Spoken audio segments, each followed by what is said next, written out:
Bienvenue sur Africa 24 dans cette nouvelle édition du Non-Stop Info. Voici les titres de l'actualité. La visite du président sud-africain Cyril Ramaphosa au Kenya, climat, coopération économique et questions sécuritaires étaient notamment au cœur des discussions avec son homologue William Ruto.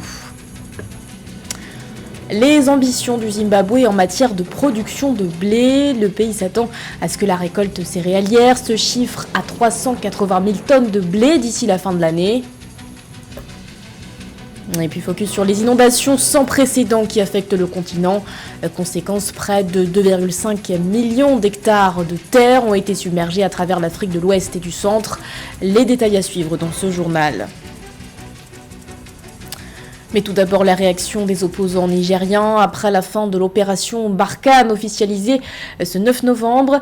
Une annonce faite par le président français Emmanuel Macron lors d'un déplacement à Toulon. Ce départ se fera de façon progressive dans la mesure où la France compte encore quelques 3000 soldats déployés au Niger, au Burkina Faso et au Tchad. Mais certains opposants nigériens réclament un départ sans condition et immédiat de la force française. C'est le cas notamment de Seydou Abdoulaye, coordinateur du réseau panafricain pour la paix, la démocratie et le développement. Selon lui, l'opération Barkhane est à la base, je cite, de l'avènement du terrorisme au Sahel et ne peut être une solution. Toutefois, le chef de l'État a précisé que le soutien militaire de la France aux États de la région se poursuivra en vue de lutter contre les groupes djihadistes. Un soutien qui, selon ses termes, s'adaptera à chaque pays en fonction de leurs besoins. Dans l'actualité également, deux opposants dans le collimateur de la justice en Centrafrique. Ce mercredi 9 novembre, le procureur du tribunal de grande instance de Bangui, Benoît Narcisse Foukpoy, a déclaré que des poursuites judiciaires ont déjà été engagées contre ces deux personnalités. Il s'agit de Gaston Mandata Ngrekata, issu du Parti pour la Renaissance centrafricaine, et Jean-François Akonji-Kombe, coordonnateur international du groupe d'action des organisations de la société civile pour la défense de la Constitution du 30 mars 2016. En cause, des propos que le professeur à l'école de droit de la Sorbonne a tenus dans un communiqué diffusé le 1er novembre dernier. Jean-François Akonji-Kombe avait dans ce document appelé les Centrafricains à, je cite, s'organiser pour résister et saboter les institutions légitimes, créer un conseil de résistance de la transition au RCA et adhérer à la nouvelle dynamique instituée. Pour la justice, cette déclaration est, je cite, susceptible d'être qualifiée de manœuvre et acte de nature à compromettre la sécurité publique ou à occasionner des troubles politiques graves. Écoutons la réaction de Jean-François Akonji-Kombe.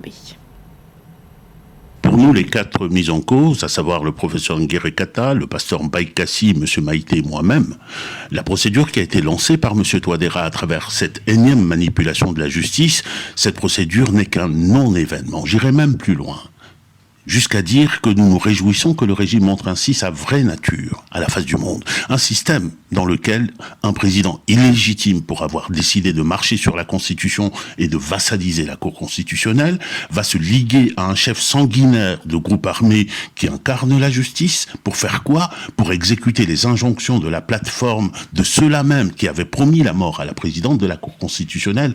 Voilà la situation. Et cela se passe de commentaires. Nous nous sommes levés par devoir, celui que nous impose l'article 29 de notre Constitution de nous organiser pour résister afin de faire échec à ce pouvoir illégitime. La démocratie et la République ont quitté nos institutions par décision de M. Touadéra. Eh bien, elles sont dorénavant incarnées par chaque Centrafricain, où qu'ils se trouvent. Ils n'ont donc qu'à agrandir leur prétoire et à élargir les murs de leur prison de Ngaragba pour contenir toute la République. Une rencontre au sommet de l'État. Après avoir assisté à la COP27 en Égypte, le président sud-africain Cyril Ramaphosa s'est rendu ce 9 novembre au Kenya, où il s'est entretenu avec son homologue William Ruto. Au cœur de leur discussion, le changement climatique, la coopération économique, mais aussi la situation sécuritaire dans l'est de la République démocratique du Congo. Un sujet de la rédaction. Fanfare, tapis rouge et honneur militaire. Au Kenya, le président William Ruto a reçu ce 9 novembre son homologue sud-africain Cyril Ramaphosa. À l'issue de leurs échanges, les deux chefs d'État ont donné une conférence de presse conjointe. À l'heure où la COP27 se tient actuellement dans la ville de Sharm el-Sheikh en Égypte, Le dirigeant sud-africain a mis l'accent sur la question de l'indemnisation des pays les plus vulnérables au changement climatique. Le changement climatique est grave, mais parallèlement, nous devons nous assurer que les pays développés, qui ont grandement contribué aux dommages climatiques, devraient être ceux qui portent le fardeau et s'assurer que les pertes et dommages des États en développement, comme l'Afrique du Sud et le Kenya, soient correctement indemnisés et que ces pays respectent les engagements qu'ils ont pris. Des questions d'ordre sécuritaire étaient également au menu des discussions. Les chefs d'État se sont notamment penchés sur la crise sécuritaire dans l'est de la République démocratique du Congo. À ce sujet, le président William Ruto avait d'ailleurs confirmé début novembre le déploiement sur le terrain des troupes kenyanes qui opéreront au sein de la force régionale de la communauté d'Afrique de l'Est. Il a également été question de la situation au Tigré. Le chef de l'État kényan a salué à ce propos l'accord conclu le 2 novembre entre les deux parties en conflit. Nous saluons l'accord qui vient d'être conclu entre le gouvernement éthiopien et le Front de libération du peuple du Tigré, négocié par l'Union africaine et médiatisé par les anciens présidents Olusegun Obasanjo et Uhuru Kenyatta. L'ancien président kényan a d'ailleurs été désigné médiateur de la communauté d'Afrique de l'Est en vue de résoudre la crise en République démocratique du Congo. L'Est congolais, où les groupes armés sèment la terreur, notamment le M23 qui a lancé en octobre une offensive contre l'armée congolaise dans la province du Nord Kivu. Et sachez que le Parlement kényan a donné son aval pour le déploiement de près de 1000 soldats dans l'est de la République démocratique du Congo. Le contingent opérera au sein de la force régionale de la communauté d'Afrique de l'Est. Coût de ce déploiement, 37 millions de dollars. L'actualité, c'est aussi l'arrestation au Mali de plus d'une centaine d'orpailleurs illégaux. Une information divulguée ce jeudi 10 novembre par le ministère des Mines et de l'Énergie. La même source précise par ailleurs que les personnes arrêtées sur les sites miniers sont majoritairement des personnes de nationalité étrangère. Le document ajoute également que le 7 novembre, les autorités ont procédé à la fermeture d'un site d'extraction illégale à Kandiolé. Lors de cette opération, le ministère affirme que plusieurs équipements ont été saisis, à savoir des pelleteuses, tricycles, mais aussi des pick-up. Le Zimbabwe nourrit des ambitions en termes de production de blé. D'ici la fin de l'année, le pays s'attend à ce que sa récolte céréalière atteigne 380 000 tonnes de blé, soit 20 000 tonnes de plus que les besoins nationaux, selon Vangelis Aritatos, le vice-ministre de l'Agriculture. Affecté par l'insécurité alimentaire, le Zimbabwe a aussi déployé sa stratégie de transformation des systèmes alimentaires agricoles. Nathalie. Le Zimbabwe annonce qu'il sera autosuffisant en blé d'ici fin 2022.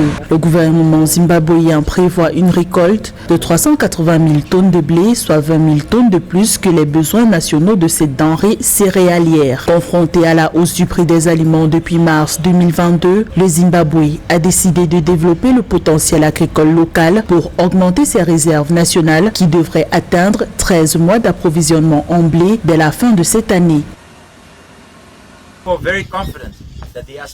Nous sommes très confiants que les aspirations de tous les Zimbabwéens, telles qu'énoncées par la vision 2030, pourraient être réalisées beaucoup plus tôt. Nous avons tous un rôle à jouer et c'est vraiment possible. Ce type de récolte est très crucial pour maintenir la dynamique enregistrée dans le secteur agricole.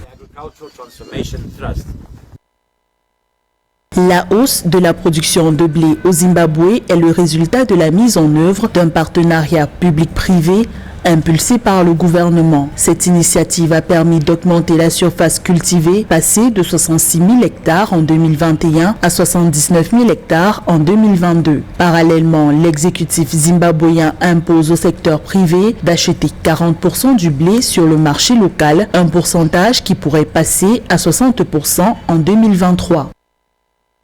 Nous percevons l'économie qui est le secteur privé dirigé par le gouvernement comme un rôle clé de facilitateur et la création d'un environnement réglementaire. J'aimerais conseiller aux agriculteurs d'être attentifs et scrupuleux lorsque vous vendez vos produits ainsi que d'éviter le marché parallèle, en particulier ceux qui ont des cultures sous contrat. En 2020, le pays a lancé la stratégie de transformation du système agricole et alimentaire pour accélérer la production et la croissance agricole. Le Zimbabwe, ancien grenier à blé d'Afrique australe, tente de se relever de 2 décennies d'insécurité alimentaire induites par de fréquents épisodes de sécheresse et des contraintes économiques liées à des sanctions occidentales imposées depuis 2003. Alors où les regards sont tournés vers la COP27 qui se déroule actuellement en Égypte, le continent subit de plein fouet les conséquences du changement climatique.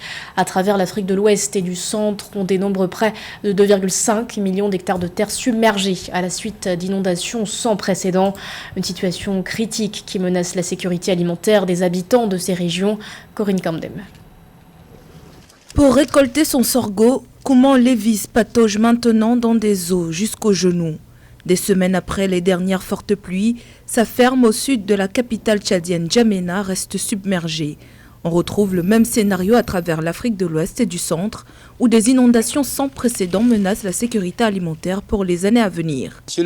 Vous avez vu par vous-même la destruction de mon champ par cette inondation qui n'épargne rien. Ce que vous voyez, c'est à peu près tout ce que j'ai pu économiser en travaillant dans l'eau et cela ne représente pas 10% de ce que j'ai récolté auparavant.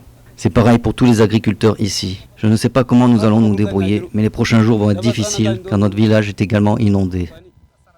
Près de 2,5 millions d'hectares de terres agricoles en Afrique de l'Ouest et centrale ont été submergés par les inondations ces derniers mois. Au Nigeria, par exemple, environ 1,4 million d'hectares ont été détruits selon le gouvernement. Des rapports préliminaires montrent que jusqu'à 30% de la récolte de maïs dans les États du Nord-Est et de la ceinture médiane du Nigeria, où la plupart des aliments du pays sont cultivés, auraient pu être perdus. Notons qu'avant les inondations, l'Afrique de l'Ouest et du Centre faisait déjà face à ce que les groupes d'aide ont décrit comme une tempête parfaite d'insécurité alimentaire. La sécheresse prolongée de l'année dernière, le conflit au Sahel, la crise sanitaire mondiale et les retombées de la guerre en Ukraine ont tous contribué à la détérioration de la production agricole. L'eau a tout emporté. Nous sommes impuissants face à cette catastrophe. Même pour accéder à ce champ, nous devons prendre 2 heures en pirogue avec le risque d'insectes nuisibles et de serpents qui polluent l'eau.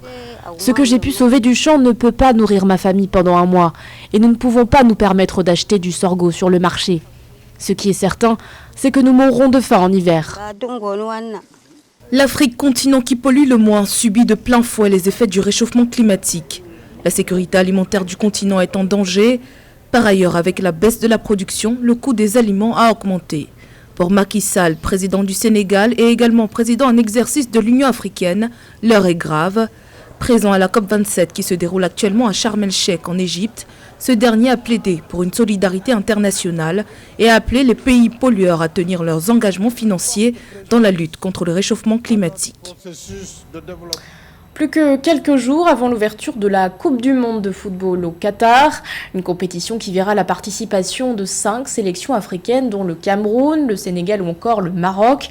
À l'approche de ce mondial, Fatma Samoura, secrétaire générale de la FIFA, a décidé de livrer quelques éléments, notamment sur la question des droits des travailleurs. José Douglas. Fatma Samoura, secrétaire générale de la FIFA, a donc décidé de prendre la parole pour éclaircir certains points et donner des précisions sur les informations qui ont circulé en amont de cette Coupe du Monde. Elle évoque les travaux qui ont été entrepris depuis 6 ans par la FIFA et les questions concernant les droits des travailleurs au Qatar. Depuis l'attribution de la Coupe du Monde au Qatar, de nombreux enjeux ont été identifiés.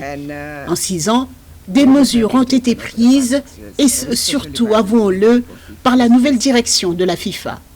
L'avancée principale à rappeler à ceux qui pensent que les questions relatives aux droits humains au Qatar n'ont pas été abordées est l'abolition du système de la kafala.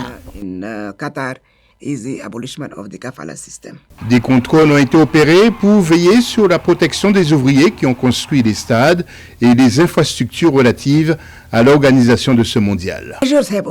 D'autres mesures ont été mises en place pour protéger les ouvriers lors de la saison chaude. Des inspections ont été menées aussi bien sur les lieux de travail que dans les espaces d'hébergement, les hôtels et les restaurants où les visiteurs mangeront et dormiront. Enfin, les droits humains, rien n'a été laissé au hasard dans cette interview et la FIFA a même collaboré avec l'Organisation internationale du travail. Ces 6 dernières années, nous avons collaboré avec l'Organisation internationale du travail, l'Internationale des travailleurs du bâtiment et du bois et le Centre pour le sport et les droits humains qui s'accordent pour dire, en matière d'accomplissement et d'avancée, le Qatar est un modèle à suivre pour les autres pays de la région. 5 pays pour nous représenter avec quelques matchs amicaux. Il faut penser les bobos pour permettre à certains joueurs d'être prêts pour ce grand rendez-vous. Et alors que le mondial 2022 s'ouvre le 20 novembre prochain, le Maroc a dévoilé ce jeudi la liste des 26 joueurs sélectionnés. Sur cette liste figurent notamment Naïef Aguerd, Hakim Ziyech ou encore Sofiane Bouffal. Le sélectionneur des Lions de l'Atlas, Walid Regragui, a aussi créé la surprise en rappelant Abderrazak Ahmedallah. Autre surprise, la sélection de Bilal El Khanous, âgé de 18 ans. Rappelons que le Maroc loge dans le groupe F, aux côtés de la Croatie, du Canada et de la Belgique. Ce journal a été réalisé par l'ensemble de la rédaction. Merci de votre fidélité. L'actualité continue sur Africa 24.